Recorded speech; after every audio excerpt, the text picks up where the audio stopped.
हमारा आज का वीडियो लेक्चर बेस्ड है सर्किट पर। सर्किट क्या होता है और कैसे काम करता है और सर्किट के बेसिक कंपोनेंट्स क्या होते हैं। चलिए शुरू करते हैं।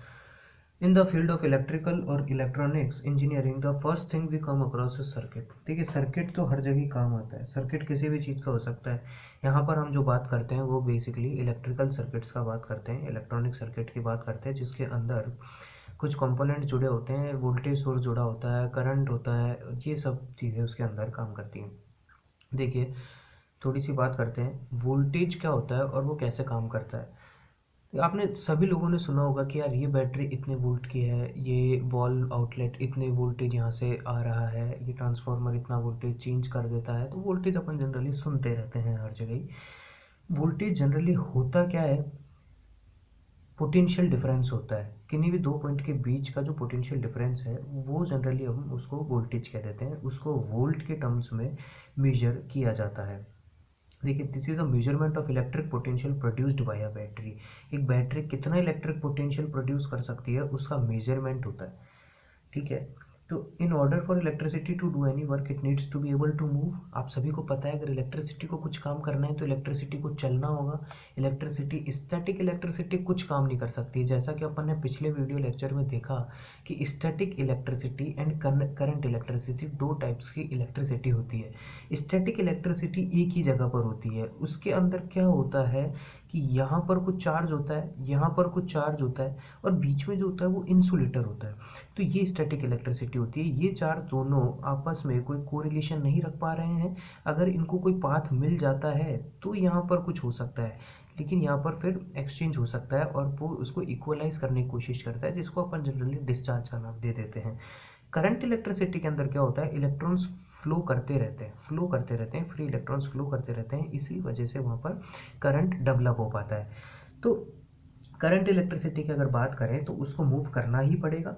अब आपको क्या करना होगा कि electricity can only flow through materials that conduct electricity.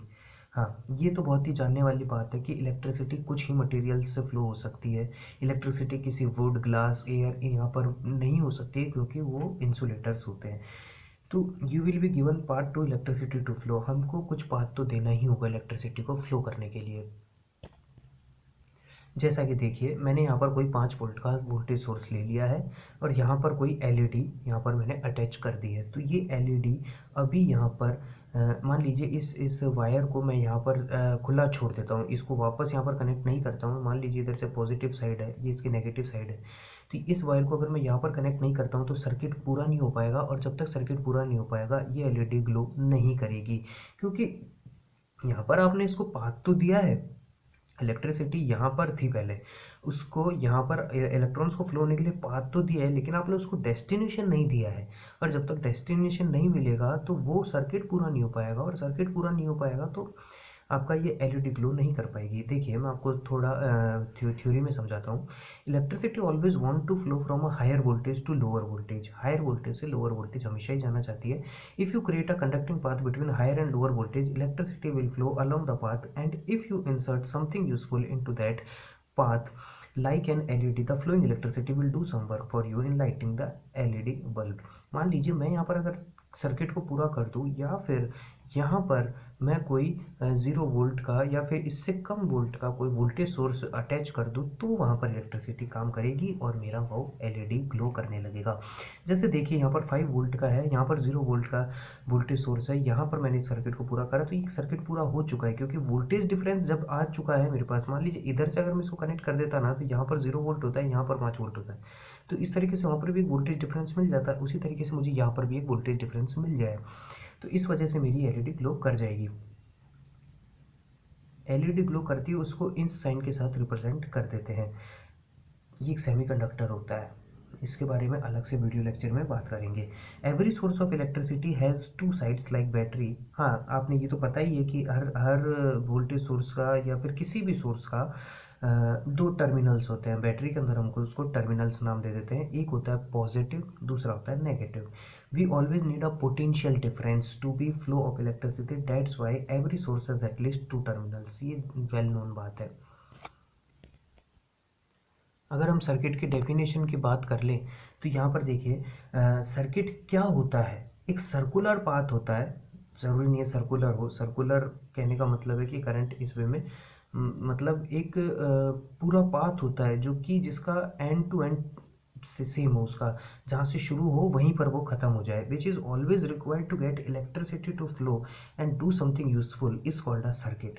Circuit ऐसी चीज़ होती है जिसके अंदर एक पोटेंशियल डिफरेंस हो, मतलब एक वोल्टेज सोर्स हो और कुछ कंपोनेंट्स लगे हों उसके अंदर। ऐसा नहीं है कि हाँ, उसको भी हम सर्किट का नाम तो दे देंगे। मान लीजिए कोई वोल्टेज सोर्स लगा और यहाँ पर कोई वायर अटैच कर दिया बिना कंपोनेंट्स के, लेकिन ये शॉर्ट सर्किट कहलाएगा और ये आपके किसी काम का नहीं होगा। ये आपकी बजाय आपका चीज़ों को डैमेज कर सकता है या आपके इस वायर को बंद कर सकता है, इस वोल्टेज सोर्स को ख़त्म कर सकता है, वो हम आगे बात करेंगे। The circular path which is always required to get electricity to flow and do something useful is called a circuit. ये डेफिनेशन आपको बिल्कुल क्लियर हो जानी चाहिए कि सर्किट होता क्या है।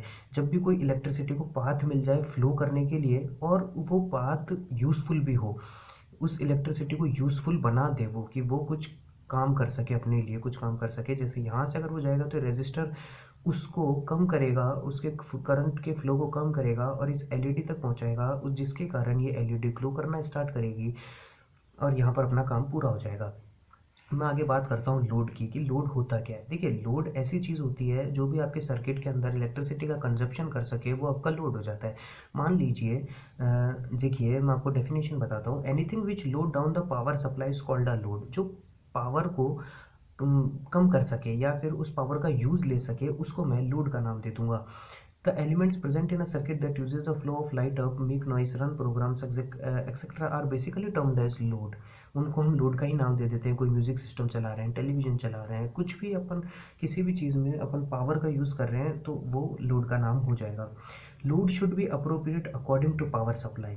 इस बात का बहुत अच्छे से ध्यान रखना होगा कि हमेशा लोड आपको ऐसा चुनना होगा जिसके अंदर पावर सप्लाई के हिसाब से हो। मान लीजिए आपने एक एलईडी ले ली, एक एलईडी आपने कंसिडर की।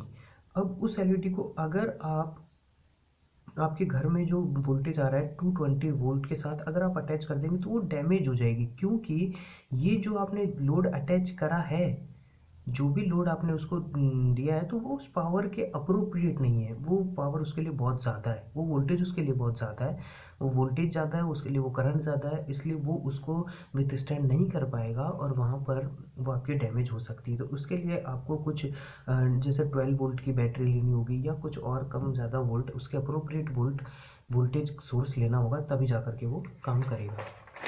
अगर मैं आगे बात कर लूँ, देखिए सर्किट दो टाइप के हो सकते हैं। शॉर्ट सर्किट हो सकता है और ओपन सर्किट हो सकता है। अब जो शॉर्ट सर्किट होता है ये अपने लिए थोड़ा डेंजरस हो सकता है, ओपन सर्किट अपने लिए डेंजरस नहीं होता है।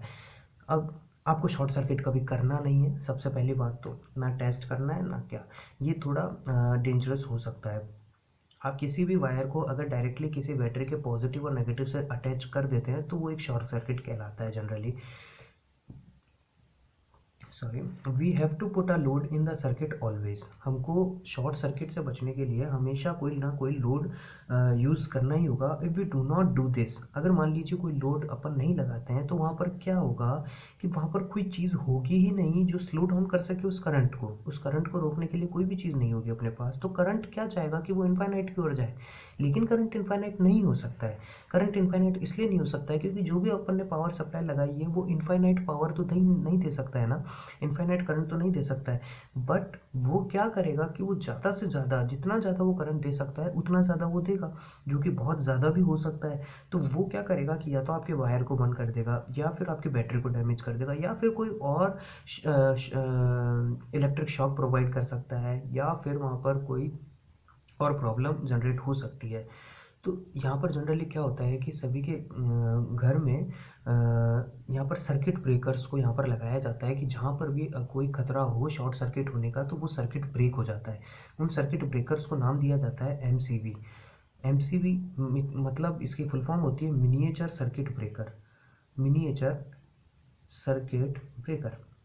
तो ये सर्किट ब्रेकर्स कुछ काम करते हैं जब जहाँ पर भी कोई शॉर्ट सर्किट होने की संभावना होती है वहाँ पर वो उस पावर सप्लाई को कट ऑफ कर देते हैं। उसके आगे ना कोई करंट जाता है, ना कोई वोल्टेज जनरेट होता है, ना कुछ, तो वहाँ पर वो ख़त्म हो जाता है। नेक्स्ट हम बात करते हैं ओपन सर्किट्स की। देखिए ओपन सर्किट जनरली तो कोई सर्किट होता ही नहीं है, उसको सर्किट बोलना ही गलत हो जाता है, लेकिन चूंकि वो ओपन होता है इसलिए नाम दे देते हैं।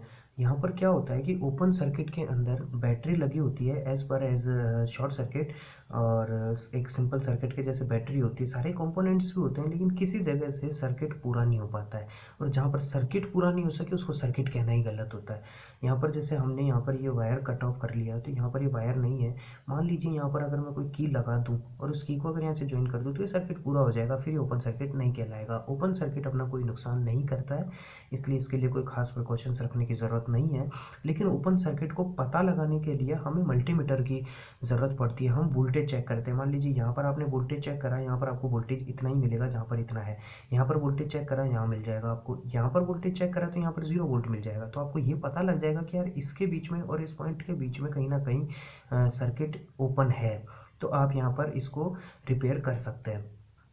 और ये देखिए यही चीज़ मैंने लिख रखी है, with the help of multimeter we can easily find that from where our circuit is open by measuring voltage. यहाँ पर अपना वीडियो लेक्चर पूरा होता है। सर्किट, मुझे उम्मीद है कि आपको सर्किट के बारे में समझ में आया होगा, सर्किट किस टाइप्स के होते हैं और सर्किट एक्चुअली में होता क्या है और वो कैसे काम करता है। लोड की जो मैंने बात करी थी वो आपको पता होना चाहिए कि अगर आप ज़्यादा लोड दे देंगे तो आपके कंपोनेंट्स ब्रेक हो सकते हैं, और वो नहीं करना है। और दूसरी बात कि शॉर्ट सर्किट का भी ट्राई नहीं करना है, शॉर्ट सर्किट आपके लिए डेंजरस हो सकता है। Thank you.